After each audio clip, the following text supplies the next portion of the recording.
je voudrais tracer un trait d'union entre la paracha qu'on a lue la semaine dernière, à savoir parachat Kitissa, et celle que nous allons lire en plus Shabbat prochain, parachat Para. D'abord, Vayakhel dans le premier livre et parachat Para Adouma dans le second livre. Tel que vous le savez, on l'a rappelé ce matin, dans le cadre de la halacha, la mitzvah instituée par nos maîtres de lire 4 parachiotes pendant le mois de Hadar. 2 avant Purim, 2 après Purim. Avant Purim, c'est parachat Shkalim, parachat Zachor. Après Purim, parachat Para et parachat HaChodesh.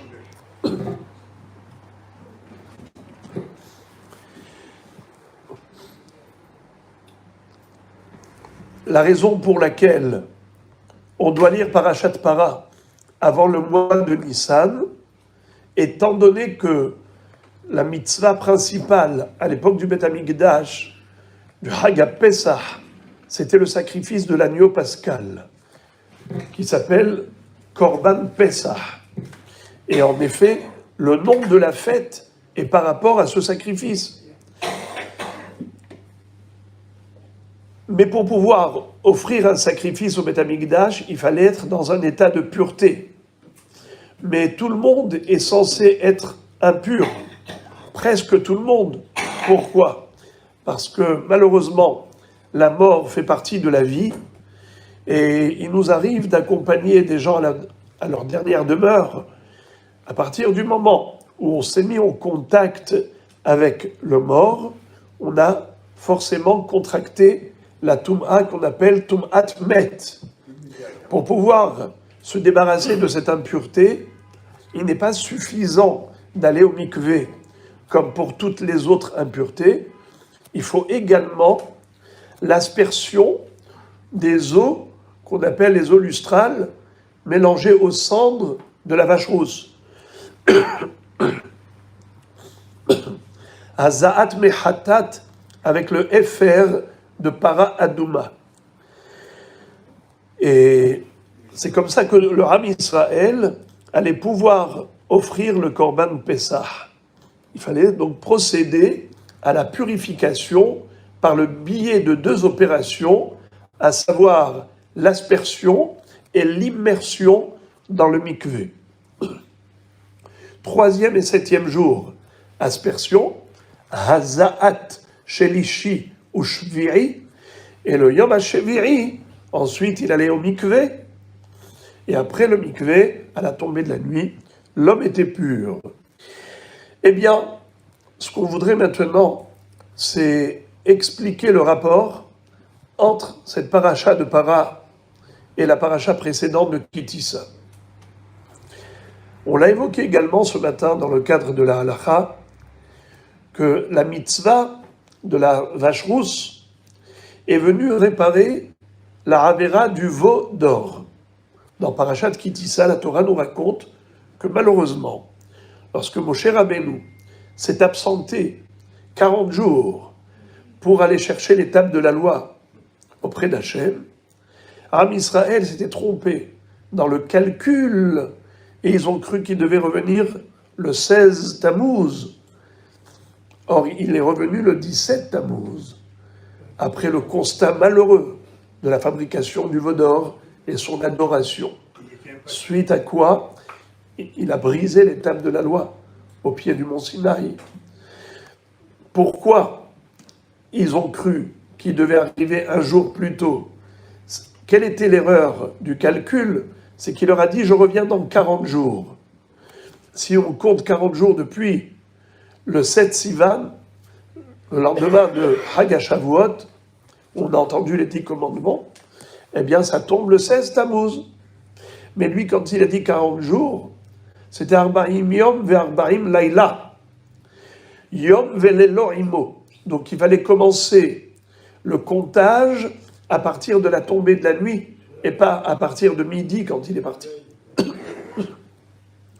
Donc eux, le 16 Tammuz à midi, ils ont dit Vayaraham qui boshesh Moshe. Le peuple a vu que Moshe Rabbeinu a tardé. Boshesh, Hachamim disent qu'il faut diviser le mot en deux. Ba-shesh. La 6e heure de la journée est arrivée. C'est ce qu'on appelle midi. C'est 6 heures après le lever du jour. Moshe n'est toujours pas là. Or, toutes les promesses de Moshe Rabbeinu jusqu'à présent ont toujours été réalisées pleinement. C'est que certainement il est mort. Le Satan leur a montré le cercueil de Yosef, le cercueil de Moshe, suspendu dans les airs, dans un brouillard. Et le Erev Rav qui était là ont incité les Bnei Israël à y croire que Moshe Rabbeinu est mort. Ils ont dit Kizé Moshe, Kizé Aish Moshe, Lo Yadanu Mehayalo.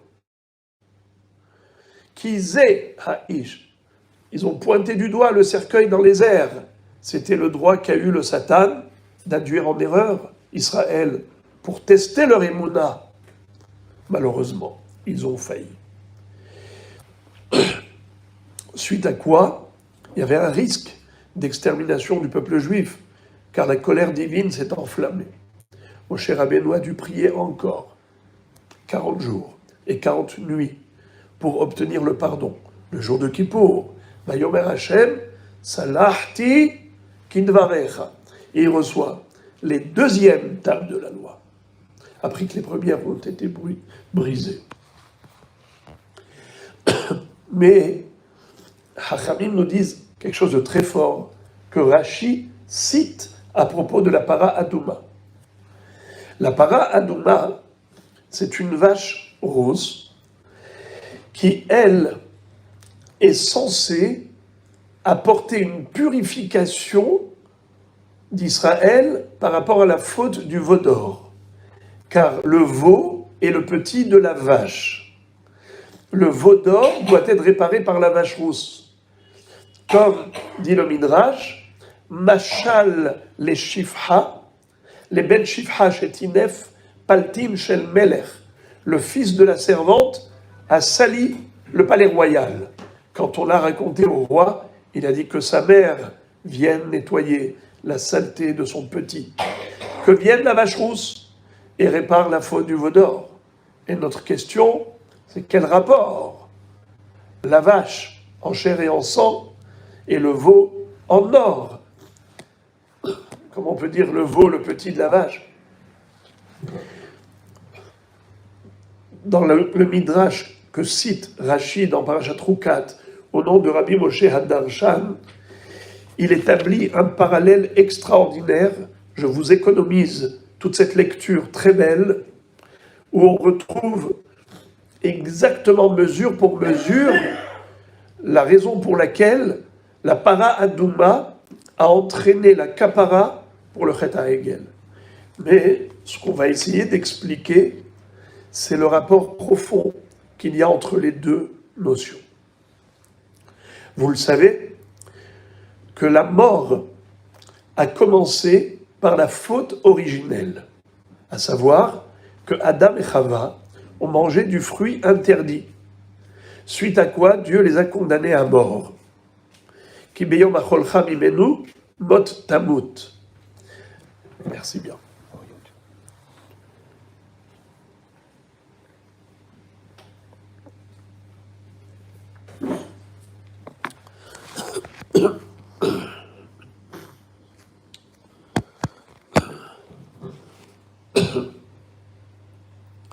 Mais il fut un temps où Akadosh Baruch Hu a souhaité mettre fin à ce décret de mort qui a été énoncé à l'encontre de l'humanité. C'est lorsque les Bnei Israël devaient recevoir les tables de la loi. Après avoir dit Na'aseh v'nishma, s'ils avaient reçu les Luchot HaBerit que Moshe Rabbeinu avait ramenés avec lui, eh bien figurez-vous que l'ange de la mort aurait été mis au chômage. Chômage technique, chômage professionnel, le Malach HaMavet n'existerait plus. Ou Bila HaMavet la Netzach. D'où on l'apprend, car il est dit que les 10 commandements étaient gravés sur les tables de la loi. ce gravage, la gravure, comment ça se dit en hébreu? Harita, harut. Or, ça doit être écrit avec un tête. Le verbe laharot, graver, c'est avec un tête. Mais là, c'est écrit avec un tav, ce qui fait allusion à Hérut. Hérut, c'est la liberté, la libération. Ils étaient censés être libérés de l'ange de la mort. Malheureusement, avec le Chet HaEgel, il y a eu un renouvellement du décret de mort. De quel passouk on l'apprend? Il est dit, c'est un passouk qu'on récite tous les mardis.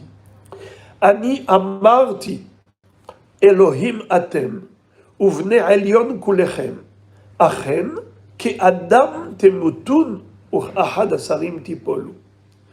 Moi, j'ai voulu faire de vous des êtres immortels, comme des anges. Ani amarti Elohim atem. C'est ce que dit Akadosh Baruch Hu. Mais non. Achem ke adam temutun.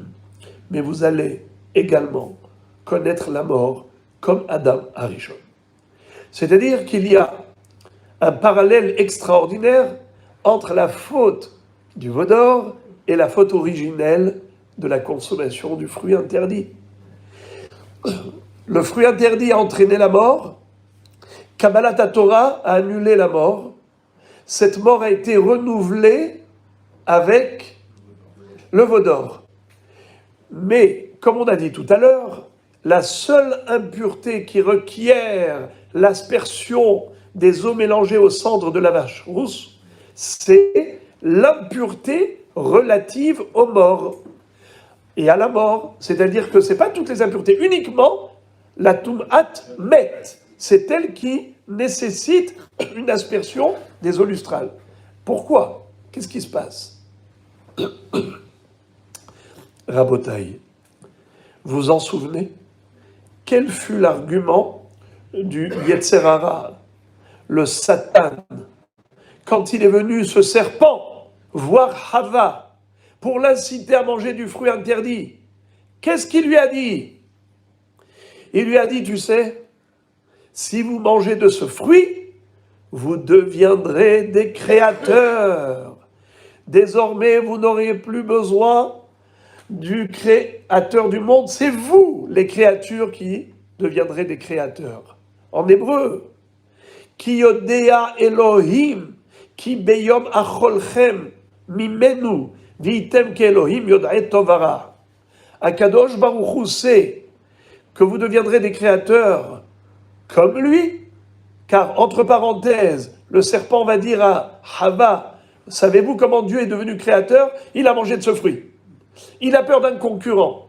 C'est pour ça qu'il vous a interdit d'en manger. Waouh! Quel argument séduisant. Vous savez qu'est-ce que c'est que de passer du cas de créature au cas de créateur? Ça change tout. La créature est dépendante du créateur. Le créateur est indépendant. Il fait ce qu'il veut. La liberté, c'est la valeur number one. Égalité, liberté, fraternité. La liberté, c'est l'aspiration première de l'être humain. Un homme libre est un homme qui vit. Un homme qui n'est pas libre, qui est soumis, qui est en captivité, qui est prisonnier, qui est dépendant, ce n'est pas une vie. La dépendance. Tu ne sais pas de quoi sera fait le lendemain. Moraï Verabotaï, ils ont mangé Adam et Chava de ce fruit, comme pour dire, oui, ça nous intéresse. On voudrait devenir des créateurs. Ils y ont cru, naïvement, que Dieu, Chasvé Shalom, avait mangé de ça. D'ailleurs, le premier mensonge du monde, la première médisance du monde, c'est celle-là. Lorsque le serpent a dit que Dieu a mangé Chasvé Shalom. Alors, qu'est-ce qu'Akadosh Baruch Hu dit à Adam Arishon? Vous ne voulez plus être dépendant de moi? No problem. Débrouillez-vous sans moi. Or, Dieu est la seule source de vie. Sans Dieu, c'est la mort. Avec Dieu, c'est la vie. Ki imecha mekor haim beorecha nir'e or. La source de vie, c'est Akadosh Baruch Hu. Etz haim hi la machazikim ba.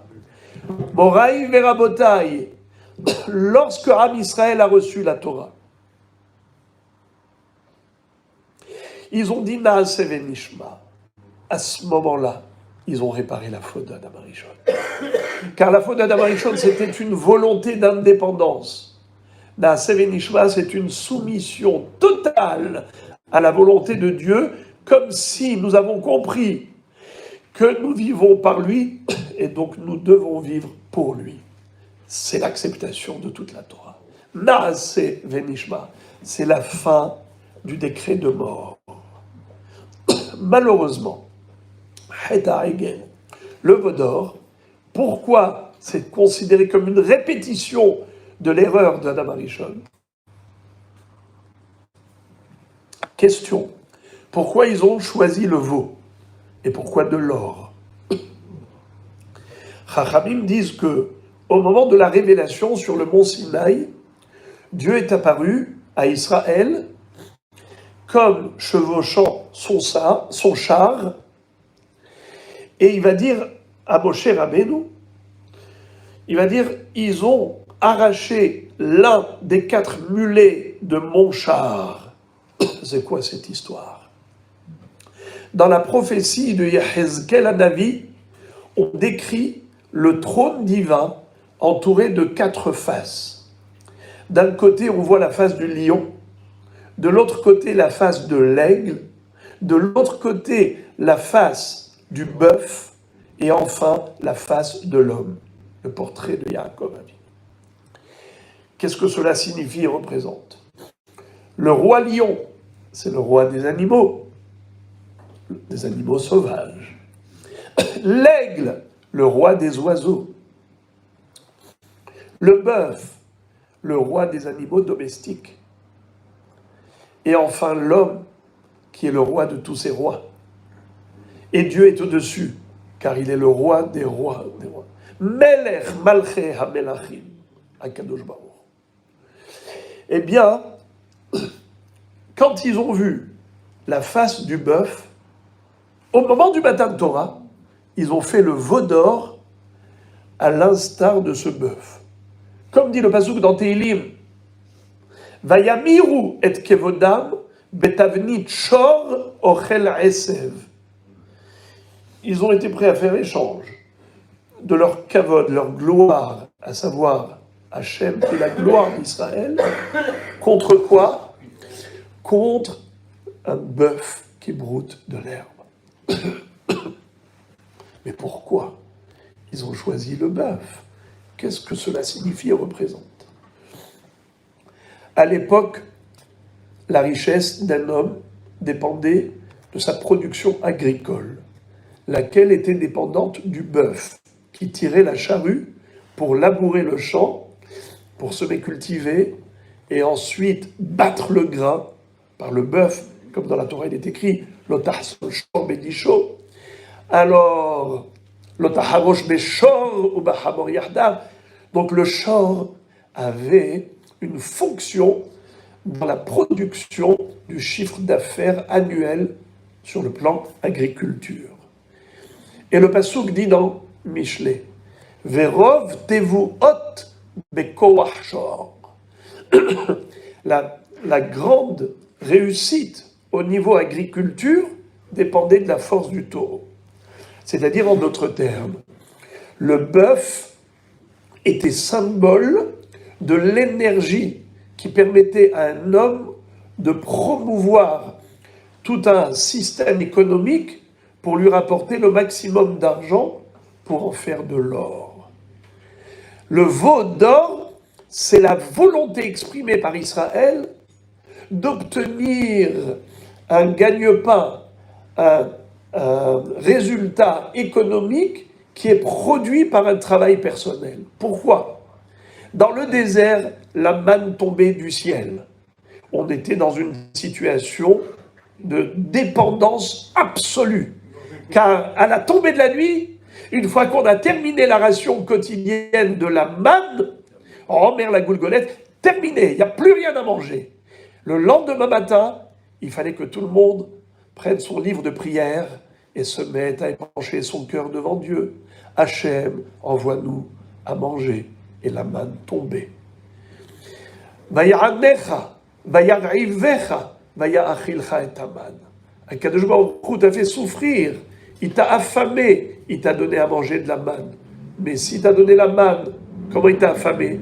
En fait, où est la souffrance? C'est la dépendance. La dépendance. Il n'y a rien. Qu'est-ce qu'on va manger aujourd'hui?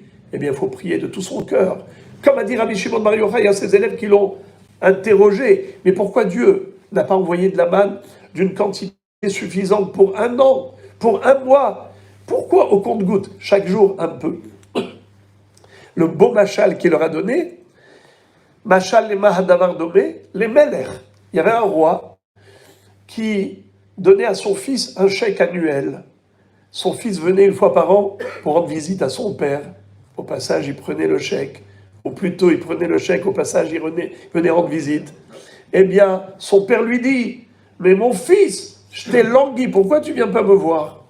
Il dit, « Papa, tu sais, je suis occupé, j'ai une famille, j'ai des affaires. » Il lui a dit, « Ça y est, plus jamais un chèque annuel, mais un chèque quotidien. 365 chèques, tu viendras me voir tous les jours. » Akadosh Baruch Hu avait une profonde nostalgie de ses enfants. Il dit, mais vous priez avec un demi-cœur, pas un cœur entier. Je vais vous envoyer la manne au compte-gouttes, chaque jour et sa ration, en mer la goulgolette, comme ça j'aurai le plaisir de vous entendre. Hashmi iniot colère. Alors, Rabbi Israël on dit, mais ça c'est de la dépendance, c'est de la souffrance. Tous les jours, on ne sait pas de quoi sera fait le lendemain. Or, si on a le bœuf qui tire la charrue, qui permet ensuite de récolter toute la production annuelle, et qu'on a thésaurisé et engrangé le tout dans la grange, ça y est, on sait combien on va vendre cette année, on sait combien on va avoir en compte en banque, et on est tranquille, on dort sur nos lauriers, sereinement, sans se poser de questions, sans angoisse par rapport au lendemain. Le veau d'or n'était pas de la vraie Avodah Zara, car Israël croyait en Dieu, évidemment. C'est lui qui les a fait sortir d'Égypte très peu de temps auparavant, par le biais des 10 plaies, la traversée de la mer Rouge, bien sûr. Mais ils ont dit, Dieu, il a 2 gestions possibles. Soit gérer naturellement ces créatures, soit de manière surnaturelle. Pourquoi toutes les nations du monde ont un pays, des champs agricoles, ils travaillent et ils bénéficient et ils jouissent du fruit de leur labeur? Pourquoi nous, on est toujours dépendants que de miracles?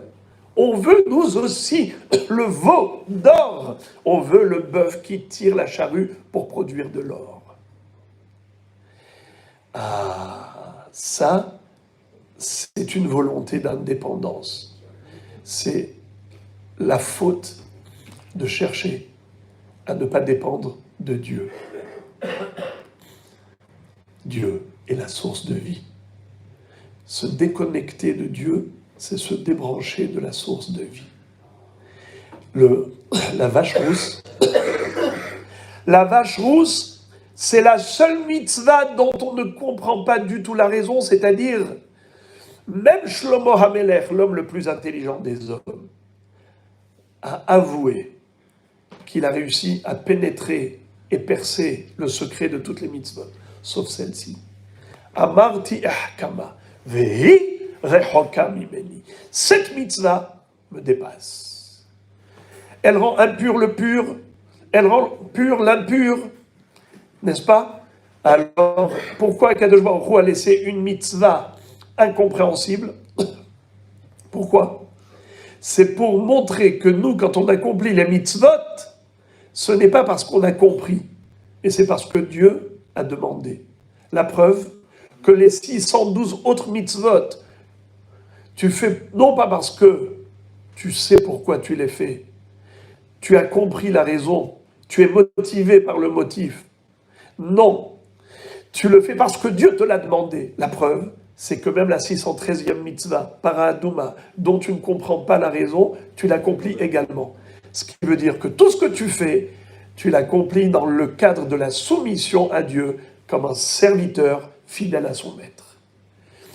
C'est cela le tikkun de la vache rousse par rapport au veau d'or. La vache a réparé la faute du veau. Le veau, c'était une volonté d'indépendance, de rébellion.